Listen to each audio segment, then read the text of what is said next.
дар охири ҳафтаи ҷорӣ шаҳрвандони Тоҷикистон ҳақ пайдо мекунанд ки маъракаҳои арӯсии худро баргузор намоянд, аммо бо назардошти меъёрҳои муҳофизатӣ аз коронавирус. Дар ин бора имрӯз дар ҷаласаи студии ҷумҳуриявии мубориза бо COVID-19 қарор қабул гардид. Дар ин баробар ба парвозҳои байналмилалӣ аз Тоҷикистон ба баъзе кишварҳо иҷозат дода мешавад. ҳамкорам Каймар Сиятом дар ин бора бештар медонад ва ҳоло бо мо дар студия ҳузур дорад. Каймар, салом. Хуб, студии ҷумҳуриявӣ вобаста ба бардоштани бахши дигари маҳдудиятҳои вобаста ба коронавируси нав чӣ гуфт?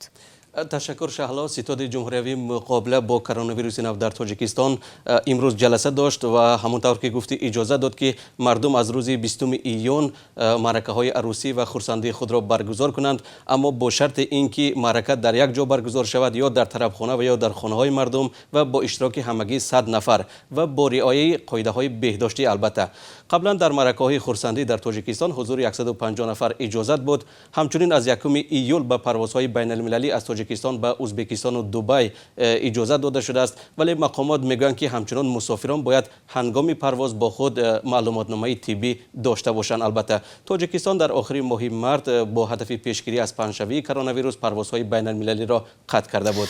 کامرس، مقامات درباره تشکیل پروازها به روسیه هیچ تصمیمی نگرفتند، چون شهروندان زیادی هستند که میخواهند از تاجیکستان به روسیه روند و یا برعکس از روسیه به تاجیکستان بیایند.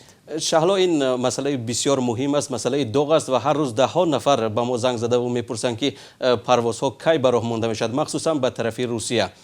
روزی گذشته نماینده های چند شرکت هواپیمایی در دوشنبه به رادیو آزادی گفته بودند که تا 30 ایون به استثنای پروازهای مخصوص یا چارتری پروازهای دائمی عملی کردن نمیشوند، از جمله به سمت روسیه. ستاد جمهوریوی مقابله با کرونا ویروس در تاجیکستان امروز در جلسه خود گفت که از آژانس آویاسیون گراژدانی تاجیکستان خواسته است تا مسئله پروازها را به طرف روسیه، ترکیه و همچنین جمهوری مردمی چین بررسی کند و هر چه زود خلاصش را پیشنهاد کند.